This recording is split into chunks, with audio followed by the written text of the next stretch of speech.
मतलब समझ में आ गया, बहुत बढ़िया। नहीं समझ में आया तो पीछे जाओ, वापस से देखो। Factorial is the first step to a ladder which we are climbing today. ठीक है, चल अब फैक्टोरियल की थोड़ी सिंप्लीफिकेशन करते हैं। मान लेते हैं उसने बोला 7 फैक्टोरियल बाय 3 फैक्टोरियल। ठीक है, अब ऐसा नहीं कि 7 फैक्टोरियल निकाल दिया पहले, फिर 3 निकाल दिया, फिर वैल्यू निकाल दिया, नहीं। 7 फैक्टोरियल का मतलब क्या है? 7 इंटू 6 इंटू 5 4 3 2 1। और 3 फैक्टोरियल का मतलब क्या है? 3 मल्टीप्लाई बाय 2 मल्टीप्लाई बाय 1। अब गाइस काट दो पहले, फिर मल्टीप्लाई कर देना। अब अगर आप देखो तो 3 2 1 3 2 1 जाना ही जाना है। कितना बचेगा? 7 6 5 4। अब सिर्फ इस पार्ट को मल्टीप्लाई कर लो भाई। 7 6 जा कितना हो गया? 42। और 5 4 जा कितना हो गया? 20। कितना आंसर आ गया? 840। That's it. अब ये क्योंकि आप फर्स्ट टाइम कर रहे हो तो मैंने किया, नहीं तो मैं ये स्टेप करके ही नहीं दिखाता भाई। मैं क्या लिखता? 7 फैक्टोरियल चल रहा है, 7 6 5 4, आगे के 3 2 1 तो 3 फैक्टोरियल है, वो तो एक आ जाता। सीधी सी बात है कि नहीं? कल को अगर आप मेरे से पूछोगे 8 फैक्टोरियल बाय 6 फैक्टोरियल, तो मैं सब लिख के काट के थोड़ी दिखाऊंगा। मैं कहूँगा देखो भाई गिनती शुरू हुई होगी, पहले 8 आया होगा, फिर 7 आया होगा, अब आगे जो 6 वाली कहानी आई होगी वो तो नीचे भी बैठी है, 6 5 4 3 2 1, और इसका 6 5 4 3 2 1 आना था, वो इसको खा गया होगा, तो बचेगा कितना? 56। That's it. अब हल्की हल्की ये चीज़ आपकी मन में होनी शुरू हो जाएगी। अगर आपने ये पकड़ लिया तो आगे जब पहुंचोगे तो ये चीज़ मन में शुरू हो जाएगी। भाई कल को आपने बोला 10 फैक्टोरियल डिवाइडेड बाय 8 फैक्टोरियल, मैंने क्या हुआ सर? 10 आया होगा, 9 आया होगा, आगे के सब तो 8 फैक्टोरियल खा गया। सोचो ये 10 फैक्टोरियल, इमेजिन करो आपके मन में 10 से लेके काउंटिंग लिखी है 1 तक। इमेजिन करो 8 लिखा है, 8 से लेके काउंटिंग 1 तक, तो 8 से 1 तक, 8 से 1 तक तो ऊपर नीचे मर गई। क्या बचा? 8 के बाद वाले लोग। 8 के बाद कौन है? 9 और 10। 9 10 या 90, सीधा आंसर 90। अब ये स्पीड पकड़नी है। अब भैया ये थोड़ी लिख के काटते रहोगे, कमले थोड़ी हो, टाइम थोड़ी मिलेगा वहां कि ये लिख के काट रहे हो। वो बोल रहा है 100 फैक्टोरियल बाय 99 फैक्टोरियल, कह रहे हम नहीं मानेंगे सर, हम तो लिखेंगे 100 से गिनती लिखेंगे 1 तक, 99 से लिखेंगे 1 तक, फिर काटेंगे। पागल हो कह रही है, कैसी बहकी बहकी बातें कर रहे हो? ऊपर की जो 99 तक की काउंटिंग है वो नीचे वाला मार देगा, बचेगा क्या? सिर्फ और सिर्फ बेचारा 100। जैसे ही 100 का 99 आ गया, वो बैठा है ये नीचे, चाचा जी सारे ले जाएंगे, खत्म कर देगा ये। राइट और नॉट? यस सर, अब समझ गए। अब आ जाओ वापस, नई चीज़ सीखते हैं। इस तरीके की इक्वेशन को कैसे सॉल्व करेंगे? कुछ नहीं, घबराने की बात नहीं है। एलसीएम लो भाई। एलसीएम अगर लेने जाएंगे तो ये कहानी क्या पहुंच जाएगी? अगर आप देखो तो यहाँ पे आपका 9 फैक्टोरियल जो है वो एलसीएम आ जाएगा। क्यों आ जाएगा सर एलसीएम? भाई देखो ये 8 फैक्टोरियल है, 9 फैक्टोरियल है, ठीक बात है। अब 9 फैक्टोरियल जो बड़ा वाला है वो आप एलसीएम ले लो। अब 8 फैक्टोरियल के पास किसकी कमी है? 8 तक तो ये भी लिखा है, ये 9 तक लिखा है, इसके पास एक 9 ही तो नहीं है।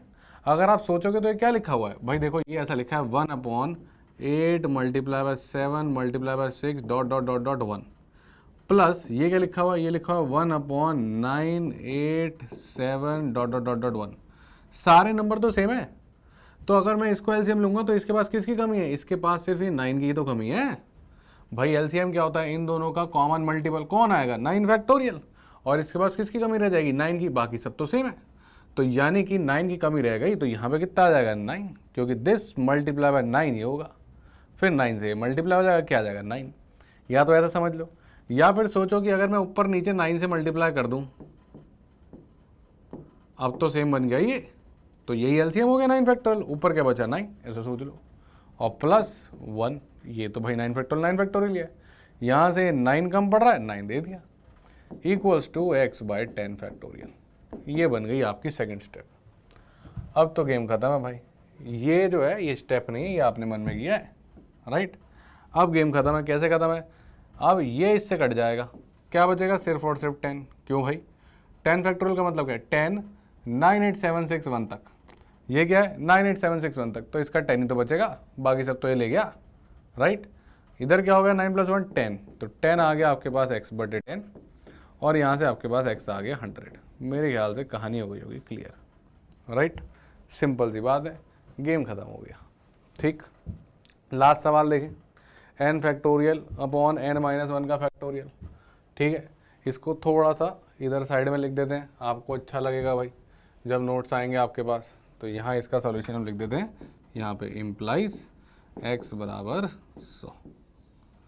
अब देखो, अब नंबर ही नहीं है यहाँ, एन फैन लिखा हुआ है। अब इससे बच्चा सबसे ज़्यादा घबराता है, कहता है सर ये एन फैन समझ नहीं आ रही, नंबर लिखा करो। मैथ्स में अंग्रेजी पढ़ाने लग जाता, तो इसलिए तो मैथ्स छोड़ के आया था 10th क्लास में, फिर आ गई। घबराने का नहीं, सोच एन कोई भी नंबर है। अब इधर की गिनती कैसे चलेगी, सबसे पहले एन आएगा, फिर एन से एक छोटा नंबर आएगा यानी कि n-1, फिर एन से एक और छोटा नंबर आएगा यानी कि n-2, और ऐसी कहानी चलती रहेगी कहाँ तक, 1 तक। सही है। नीचे क्या है, नीचे n-1, फिर उससे छोटा नंबर आएगा n-2, फिर कहानी चलती रहेगी 1 तक। कौन बचा सर, सिर्फ और सिर्फ n तो बचा, सब तो मारे गए। हाँ बेटा, यही तो बात चल रही थी भाई, ये तो सब खा गए, सब मर जाएंगे, यहाँ तक बचेगा कौन, सिर्फ और सिर्फ n। अब लॉजिक से सोच, ये स्टेप तो खाना है तूने, ये तो मन में होना है। n फैक्टोरियल n-1 कौन बड़ा है सर, n बड़ा है। कितने बड़े ज़्यादा टर्म्स हैं, एक ही तो टर्म ज़्यादा है। जब तो इसका फैक्टोरियल लिखने जाएगा तूने लिखा n, फिर अगला क्या है n-1, आगे गिनती चल रही है, नीचे क्या है n-1, ये तो खा जाएगा। तो ऊपर से नंबर कम करना शुरू करो, जैसे ही डिनोमिनेटर पकड़ लिया वहाँ पे लिखना छोड़ दो, डिनोमिनेटर वाला भी मत लिखना, दैट्स इट। ठीक है, एक और एग्जांपल देखते हैं, क्लियरिटी आएगी। अब देख, जैसे एक क्वेश्चन है, ठीक है, बड़ा कौन है सर, बड़ा ये है, तो इससे गिनती शुरू कर, n+1, अगला कौन सा आएगा n, अगला कौन सा आएगा सर n-1, अगला कौन सा आएगा n-2। लिखूंगा नहीं, क्योंकि कौन मिल गया n-2, वहाँ से तो गिनती ये लिखी हुई है, तो n-2 पे जाके छोड़ दे, n-2 भी मत लिखना, n-2 यहाँ से कटेगा पहली बार, तो जो पहली टर्म कटेगी ऊपर नीचे वो कौन सी होगी n-2 वाली, उसके आगे तो सारी कटनी है। जब एक कट गई तो लाइन से सारी कटेंगी ही कटेंगी, पीछे देख लो, जैसे ही एक कट गई तो आगे वाली तो सारी कटनी ही कटनी है। सही बात है कि नहीं। यहाँ पे लिख रहे थे 7 6 5 4, जैसे ही 3 आया जो नीचे वाले के जैसा है, उसके आगे तो सब कटना ही कटना है। तो यानी कि यहाँ पर भी n+1 से शुरू करें, जैसे ही n-2 आया उसके आगे तो कटना ही कटना है। ये हो गया 120, खत्म बात, डन। सर ये तो ठीक है, पर ये तो क्यूबिक बन जाएगी, सॉल्व कौन करेगा। अरे कमला है क्या, सॉल्व कौन करेगा, दिमाग लगाओ। क्या ये कंसेक्यूटिव नंबर दिख रहे हैं, हाँ सर दिख रहे हैं, कंसेक्यूटिव नंबर भी हैं और फैक्टोरियल है तो इंटीजर भी होंगे।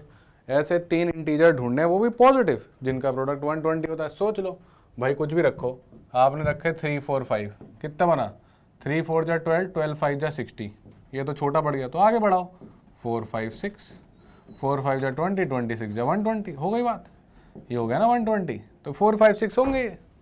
अब ये 4 5 6 हैं तो ये सबसे छोटा 4, ये 5 और ये 6, तो n कितना हो गया सर, n 5 हो गया, खत्म, हिडन ट्रायल ही खत्म कर देगा। अरे क्यूबिक थोड़ी बनाओगे, और बनाओगे तो क्यूबिक सॉल्व करनी सीखी है अलजेब्रा में, तो वहाँ से करेंगे फिर, और क्या। बट दैट इज़ वेस्ट, अपन ऐसे करेंगे ना यार, सॉर्टेड है, पता तो है डायरेक्टली हो जाएगा, कंसेक्यूटिव इंटीजर्स हैं, इतना तो विजुलाइज कर लेंगे ना।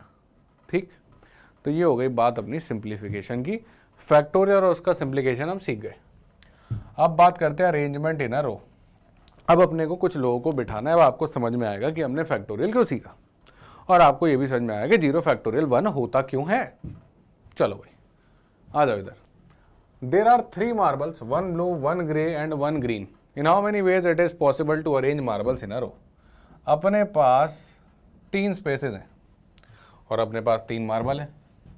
भाई कौन कौन से मार्बल है, मार्बल है अपने पास एक ब्लू, एक मार्बल है अपने पास ग्रे, और एक मार्बल है अपने पास ग्रीन। अब देखो इन तीनों मार्बल में से आप किसी